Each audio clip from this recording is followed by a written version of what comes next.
As many, if not most of you know, for a bit over a year now, the Reverend Dr.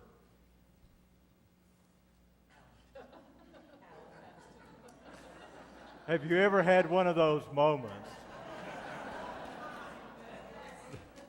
The Reverend Dr. Allen and Conda Abbott, I remembered Conda's name, have been worshiping with us here at Iona-Hope. And I have two great pieces of news for you this morning. One, I met with them a couple of weeks ago, and they've decided to make Iona-Hope their spiritual home.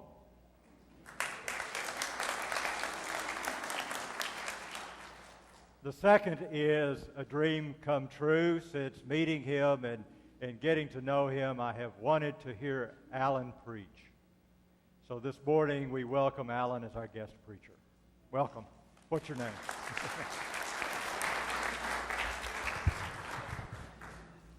Thank you for that introduction. Father Sam.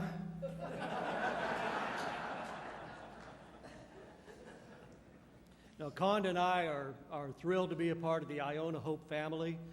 Since moving to Fort Myers, you've made us feel quite at home. I tell you, it is just great to be part of having weekends free. As a person who's been in ministry all my life and for multiple generations, to have the weekends free is something unique. And I'm actually surprised how many people are out and about on Sunday morning, not in church, and other things going on.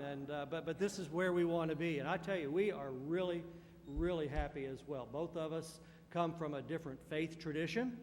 I'm an ordained American Baptist clergy person. Have been also serving in the Christian Church Disciples and also standing with the United Church of Christ. And so, yeah, we're pretty ecumenical about that. But I tell you, right now, we're just happier than a tornado in a trailer park. We're just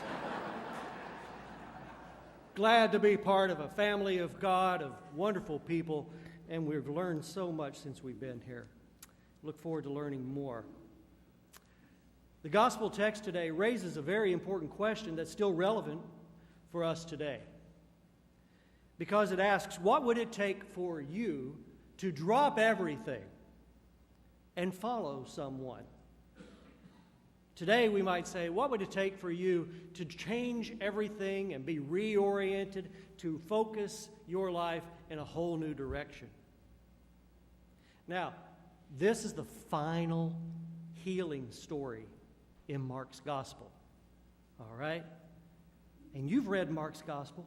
You know he writes with a breathtaking pace. Mark must have had ADD. Because he writes in a style that's fast and furious. He writes like this.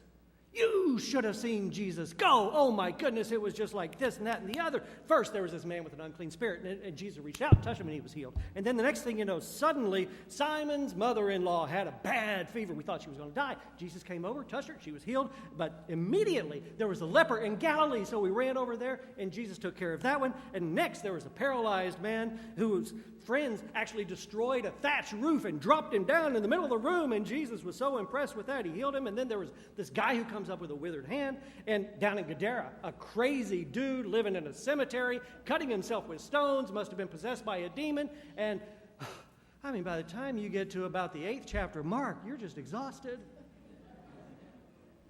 And it goes on, and he keeps that pace up until he gets to this chapter.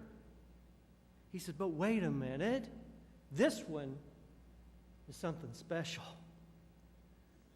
You see, Jesus and his disciples came to the beautiful city of Jericho, and there was a big crowd.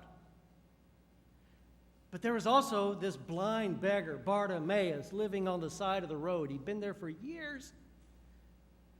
And he calls out, Jesus, Son of David, have mercy on me. And we were all shh. But he just called out louder, Jesus, Son of David, have mercy on me.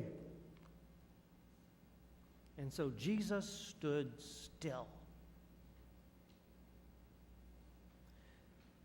and said, call him here.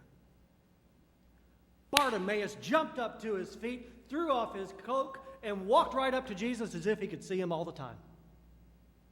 And Jesus said to him, "What do you want me to do for you?"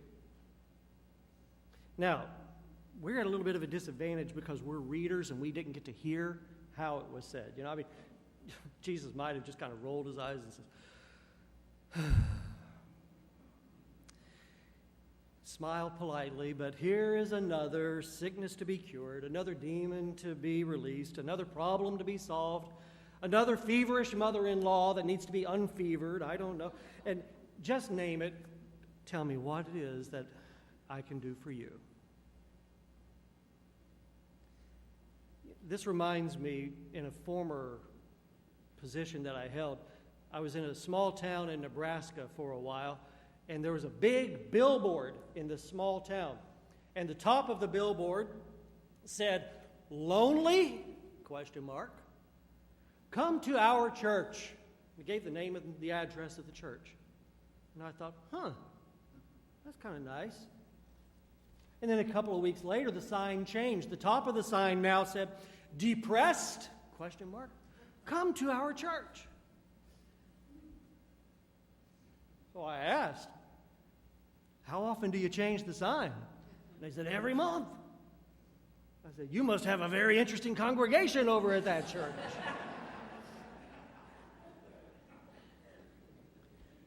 And we see this in congregations of all types. You look at their marketing, their messages, the things they put out on their sign. They are often saying some version of, "Come here and have your needs met." Right?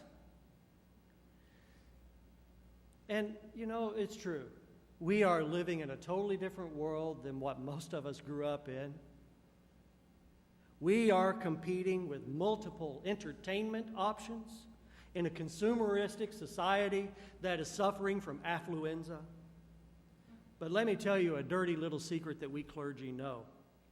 To have a healthy and balanced and growing congregation, you do have to do a lot of research to find out, what does your community need? And we provide ministries that help address those needs. It may be after-school care or child care or elder care. Oh, I've seen congregations that have sports leagues and ceramics classes and support groups. I even saw a church that had a Starbucks in it and a McDonald's. Now, don't misunderstand me. It is fine, perfectly fine and appropriate for a congregation to try to discern what will attract folks inside so that they might have redemption from the love of God. But here's the problem.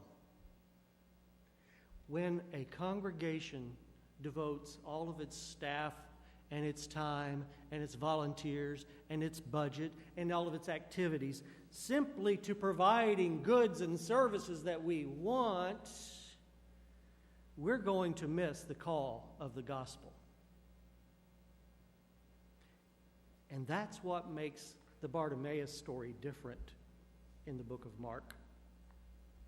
Because the story goes on that Jesus affirmed the faith of Bartimaeus, and his eyes were opened. And then it says something that it doesn't say anywhere else, that Bartimaeus followed him. Did you catch that? What happened to all those previous folks whom Jesus had helped? Did they stay around to the end of the Jesus story? They're nowhere to be found on Tough Thursday or Bad Friday. They got what they needed and now they are gone, except Bartimaeus. He's the one who followed Christ. Bartimaeus, who had a deep sense of gratitude. Bartimaeus, who took steps of faith. Bartimaeus, who is the only one we remember by name in the entire gospel. Why wasn't he introduced by Mark as another blind guy or somebody's brother-in-law? Why is this name alone recorded among all those people whom Jesus helped? I believe it's because Bartimaeus followed. Bartimaeus becomes a disciple. And that's significant because we're nearing the end of Mark's gospel. And Jesus is about to lead his disciples to some very rough places. In chapter 11, he says, "This will be my final trip to Jerusalem." In chapters 12 and 13, he says, "Listen closely. These are my final teachings for you." In chapters 14 and 15, he says, "This is our last supper." And he goes to Calvary and to the grave. But in chapter 16, the resurrection occurs, and he says, "These are my last instructions. Go into all the world and tell good news."